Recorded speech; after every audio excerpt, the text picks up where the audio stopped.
Bonjour à tous et bienvenue dans ce troisième numéro de l'émission des Jeux. Le Comité national olympique et sportif français a dévoilé le processus et le calendrier de désignation des porte-drapeaux des délégations françaises lors des Jeux olympiques et paralympiques. Pour pouvoir accéder à cet honneur, il faudra répondre à plusieurs critères. Parmi ces conditions imposées, les élus devront avoir déjà vécu une expérience olympique, mais sans avoir déjà été porte-drapeau. Ils devront également avoir un casier judiciaire vierge et ne jamais avoir été sanctionnés pour dopage. Exit donc Antoine Dupont, Kylian Mbappé, Nicolas Karabatic ou encore Clarissa Agbenienou. La date de dévoilement des 4 porte-drapeaux aura lieu mi-juillet. Le village olympique a été inauguré ce jeudi 29 février par le président de la République Emmanuel Macron.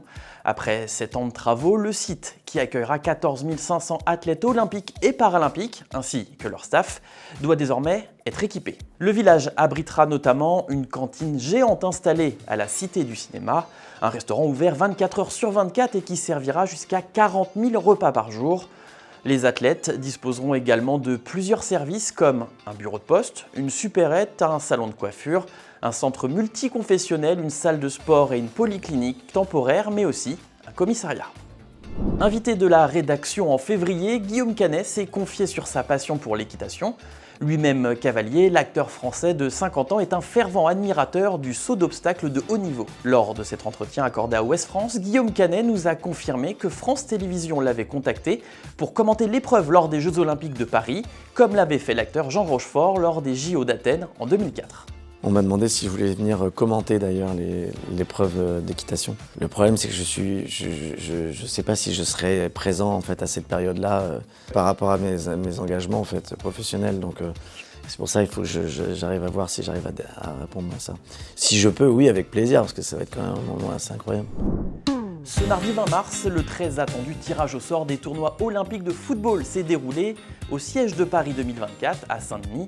Les équipes de France masculines et féminines sont désormais fixées et ont été plutôt épargnées au tirage au sort. Nos journalistes Victor Velers et Pierre Hamon étaient sur place pour l'occasion. Bonjour à toutes et à tous, nous sommes ici ce mercredi 20 mars devant le siège de Paris 2024 où aura lieu dans quelques instants le tirage au sort des tournois olympiques de football féminin et masculin. On vous emmène dans les coulisses, c'est parti.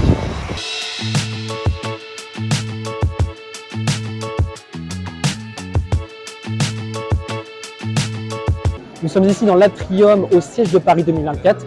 C'est ici que travaillent d'arrache-pied les équipes des Jeux Olympiques depuis plusieurs mois. Il y a notamment le bureau de Tony Stanguet, le président du COJO. Et dans quelques minutes, derrière moi, va se dérouler le tirage au sort des tournois olympiques de football masculin et féminin. Tout est en place, les boules sont prêtes pour un tirage qui sera notamment effectué par Didier Drogba et Marie-Josée Pérec.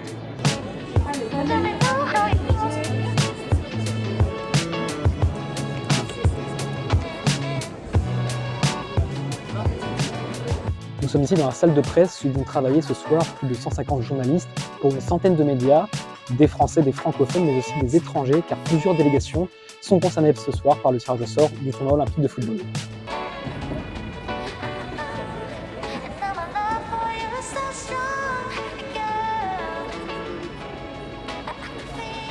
Ça y est, on y est, le tirage au sort débute dans 5 minutes, les délégations s'installent. Nous, on se retrouve juste après pour débriefer ce tirage au sort.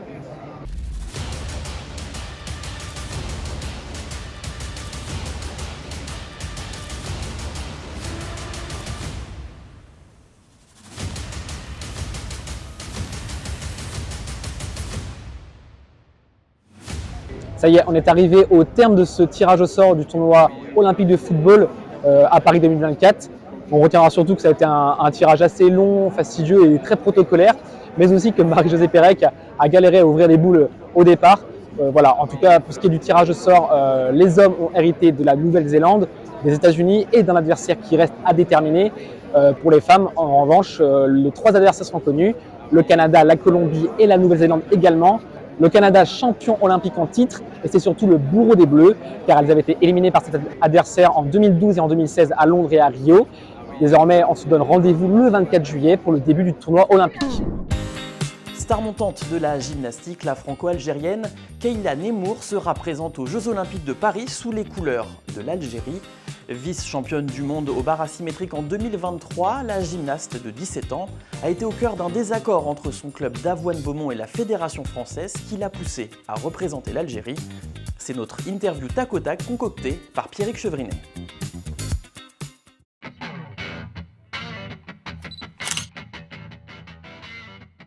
Bonjour, je m'appelle Kayla Nemour, j'ai 17 ans, je suis gymnaste de haut niveau et je représente l'Algérie aux Jeux Olympiques de 2024. Jeux Olympiques. Travail. Gymnastique fournie. Gymnastique. Paris-Ouest. Justo. À l'envers. Les deux. Raquette. TikTok. Les deux. La médaille d'or à Paris. Vous en avez désormais l'habitude, il est l'heure de retrouver le débat de la rédaction. À 4 mois des Jeux Olympiques de Paris 2024, la cérémonie d'ouverture prévue le 26 juillet à 19h30 cristallise les attentions. Cette cérémonie d'ouverture sur la scène est-elle une mauvaise idée? C'est la question qui oppose Gaspard Brémond à Hugo Bouville.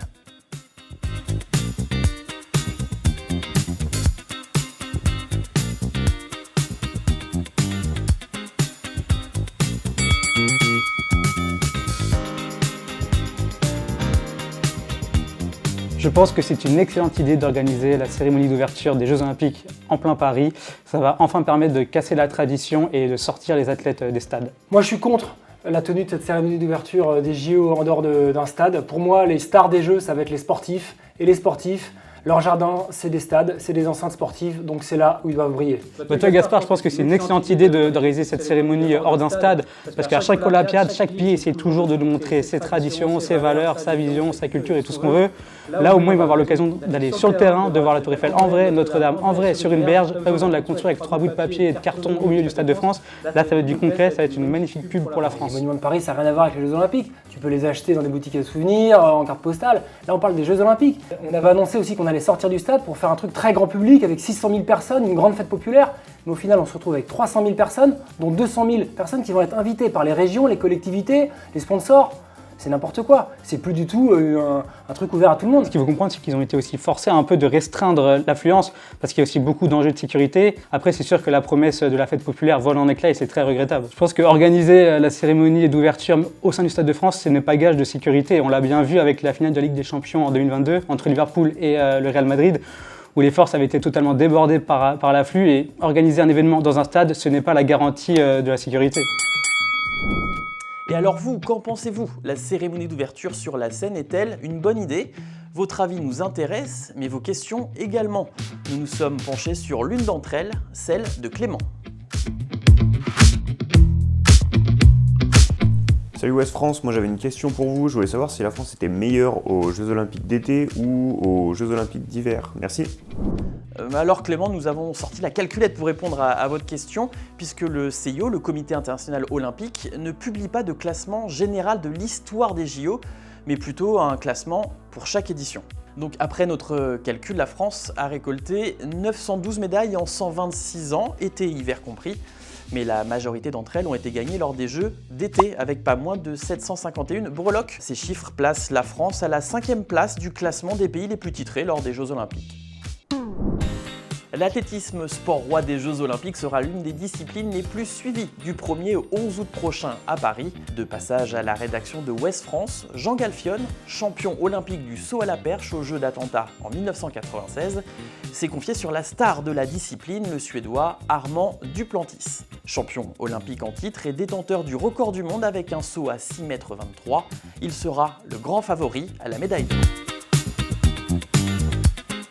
Ah oui, Armand Duplantis, en fait on le suit depuis qu'il est cadet, hein, il bat les records du monde de toutes les catégories et puis pas qu'un peu, c'est-à-dire à chaque fois c'est avec une aisance folle et puis aussi avec ce qui est marquant c'est aussi un gabarit très fluide grand, fin, très rapide, évidemment, mais rien d'exceptionnel par son gabarit.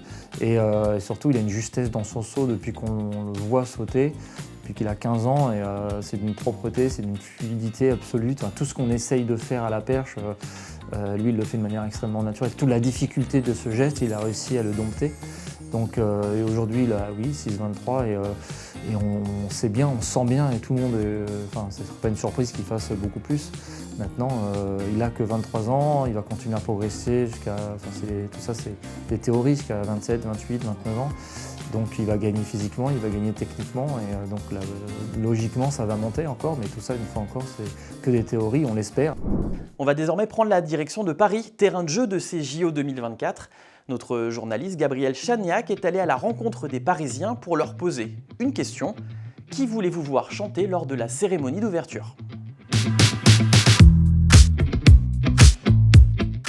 Honnêtement, Aya, ça me va. Hein. Aya, c'est très bien. Ouais, c'est bien. Florent Pagny, c'est ça? Oui, j'aimerais bien, je l'aime bien. On va dire Florent Pagny. Florent Pagny, il a une belle voix.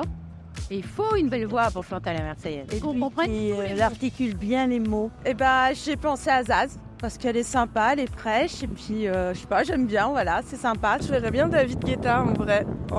Ça pourrait faire un beau show avec toute la musique et tout ça. Moi, je dirais bien La Fève, parce que il représente bien la scène rap française. Et, le rap en France, ça s'est grave démocratisé ces dernières années, et je pense que c'est ce qui représente le mieux la France en ce moment, donc je pense que moi je partirais sur La Fève. Ouais. Comme on l'a vu, Aya Nakamura, moi j'aimerais bien. C'est l'artiste qui rayonne le plus à l'international. Moi, c'est elle qui devrait représenter la France, surtout à l'ouverture des JO.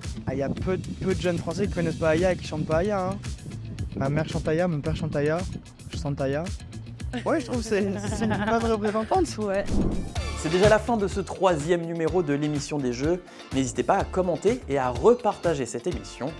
Le mois prochain, c'est Margot Kay qui vous donne rendez-vous. En attendant, notre magazine numérique L'édition des Jeux est déjà disponible sur le site internet Ouest France.